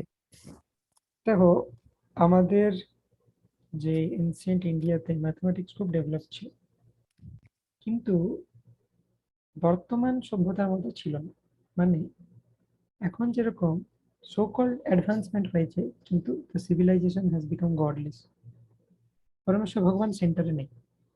কিন্তু এনসিয়েন্ট যে ইন্ডিয়ান সিভিলাইজেশন ছিল, সেটা মেটেরিয়ালিস্টিক দিক থেকে অনেক উন্নত ছিল। তাদের কাছে ম্যাথমেটিক্স, ফিজিক্স এই সমস্ত জ্ঞানও ছিল, কিন্তু তার সাথে সাথে পরমেশ্বর ভগবানের ভক্তি তারা করতো, অর্থাৎ প্রপার সনাতন ধর্ম তারা ফলো করতো।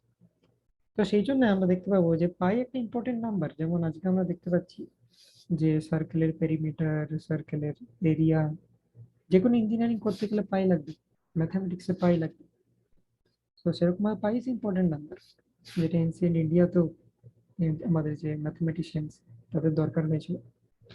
কিন্তু তারা সেটাকে মনে রাখার জন্য কি ইউজ করছে? শ্রীকৃষ্ণের প্রেয়ার্স। এইখানে ডিফারেন্সটা আসছে, যে তারা মেটেরিয়ালিস্টিক দিক থেকে উন্নত হলেও তারা কিন্তু পরমেশ্বর ভগবানের অনুগত ছিল। তো তারা একটা শ্লোকের ফর্মে বানিয়েছে যাতে এটা মনে রাখা যায়, কিন্তু সেটা পরমেশ্বর ভগবানের প্রেয়ার্স। ওকে, এটা এটা বেসিক্যালি কনস্ট্রাক্ট করা হয়েছে মনে রাখার জন্য, যাতে পায়ের ভ্যালু আমরা মনে রাখতে পারি।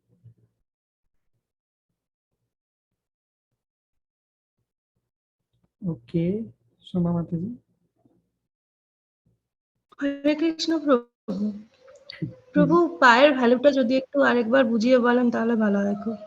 ওকে, তো আমি একটা স্লাইড দেখাচ্ছি, সেখানে ডিটেলসে বর্ণনা করা আছে কিভাবে কাউন্ট করতে হয় অ্যাকর্ডিং টু কাট্টোপায়াদি সংখ্যা।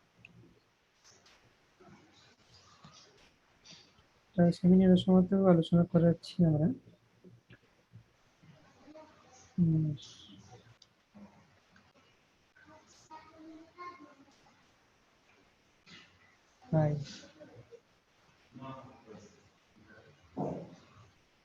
তো এটা হচ্ছে শ্লোক। স্লাইড দেখা যাচ্ছে? হ্যাঁ প্রভু। ওকে, তো এটা হচ্ছে শ্লোক। গোপী ভাগ্য মধুব্রতা সুগমা শোদাদি সন্দিগা কলা জীবিতা খাতা বা গলাহার রসন্ধর। রাইট, তো এখানে আমরা দেখতে পাচ্ছি যে যদি ডিটেলস আমরা দেখি জিনিসটাকে, ক হচ্ছে 1, খ হচ্ছে 2, গ হচ্ছে 3, এটা আমরা আলোচনা করলাম যে কিভাবে হয়। এবার এটাকে যদি আমরা ডিকোড করি, তো এটা একটা হচ্ছে সাংখ্য সিস্টেম, যেটাকে বলে কাট্টোপায়াদি সংখ্যা। ক ট প য় এগুলো সব 1, সেই জন্য এই সংখ্যার নাম হচ্ছে কাট্টোপায়াদি সংখ্যা। ক 1, তার মানে খ হচ্ছে ক প্লাস 1 মানে 2, গ হচ্ছে খ প্লাস 1 মানে 3। এরকম ভাবে ক এর একটা সিরিজ আছে আপ টু ঝ, 1 2 3 4 5 6 7 8 9। সেকেন্ড শুরু হচ্ছে ট এর সিরিজ 1 2 3 4 5 6 7 8 9, ট ঠ ড ঢ ণ ত থ দ ধ। তারপরে প এর সিরিজ আপ টু 5, অন্তস্থ এর সিরিজ হচ্ছে 1 থেকে স্টার্ট করে 8 হ পর্যন্ত। তো এইটা হচ্ছে একটা mapping from letters to numbers. আমাদের অ্যালফাবেটে যে সমস্ত বর্ণ রয়েছে আর সংখ্যা, তাদের মাঝে যে ম্যাপ, সেটা হচ্ছে কাট্টোপায়াদি সংখ্যা। তো এই পার্টিকুলার সংখ্যাটাকে যদি আমরা ফলো করি এবং এই শ্লোকটাকে ডিকোড করি এই সংখ্যার আলোকে, তাহলে আমরা যে ভ্যালুটা পাচ্ছি সেটা পায়ের ভ্যালু। এটা তো কোইন্সিডেন্স হতে পারে না, তার মানে নিশ্চয়ই কেউ ওই সংখ্যা অনুসারে পায়ের ভ্যালুকে কোড করে একটা শ্লোক নির্ণয় করেছে। ইট রিকোয়ার্স মানে আনলিমিটেড ইন্টেলিজেন্স, না হলে কেউ এটা করতে পারবে না যে কিভাবে এটা হতে পারে।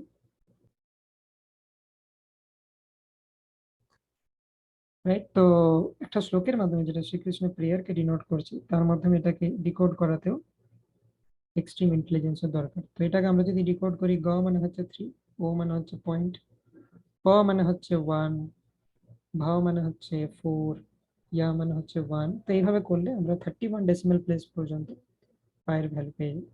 তো সেটা এখানে বলা হয়।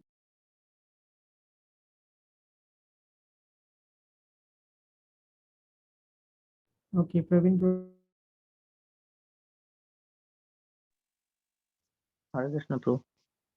প্রভু বলছিলাম যে মানে বর্তমান সায়েন্স তো বলছে সূর্য মাঝে থাকে আর পৃথিবী মানে ইলেকট্রিক্যাল পাথে বলছে ঘুরছে। তো ইলেকট্রিক্যাল পাথে ঘোরার সময় কি ওই 108-এর ক্যালকুলেশনটা সবসময় ঠিক থাকে? ওটা হচ্ছে অ্যাভারেজ ডিস্টেন্স যদি আমরা দেখি সূর্য থেকে পৃথিবীর ইলিপ্টিক্যাল পাথে যখন ঘুরছে, তো মডার্ন সায়েন্স আমাদেরকে যে ডিস্টেন্সটা দিচ্ছে সেটা কি অ্যাভারেজ ডিস্টেন্স। হ্যাঁ তো হ্যাঁ সেই average। অ্যাভারেজ ডিস্টেন্স যদি আমরা দেখি তাহলে 108-এর মাল্টিপল। ও হ্যাঁ, সবসময় তো কনস্ট্যান্ট থাকছে না ওটা। ইয়েস, কারণ যে ইলিপ্টিক্যাল পাথের তার একটা ফোকাসে সান থাকে আর আর্থ যদি থাকে, তাহলে কানেক্টিং যে লাইন সেটা কখনো বাড়ছে কখনো কমছে, অ্যাপোগি পেরিগি বলা হয় সেই পজিশনগুলোকে। তো অ্যাভারেজটার কথা হচ্ছে এখানে। ঠিক আছে।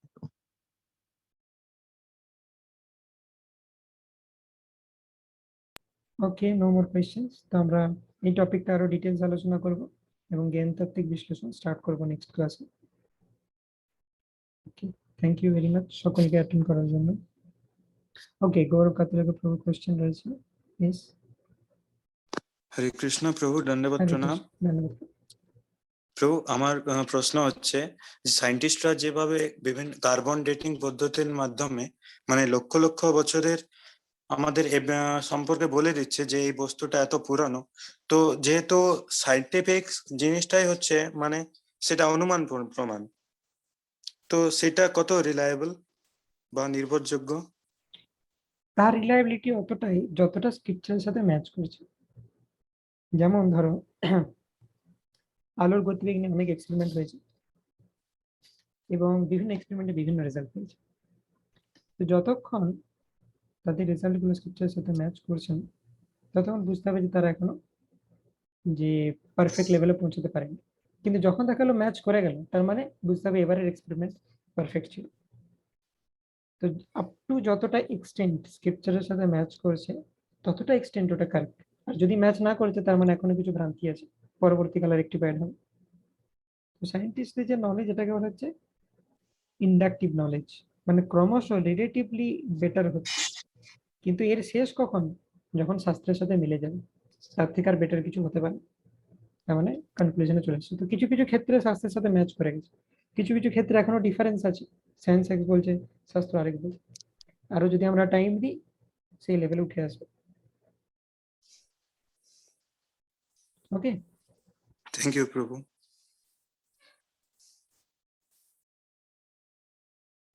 ওকে, তো আজকে আমরা এখানেই সমাপ্ত করবো।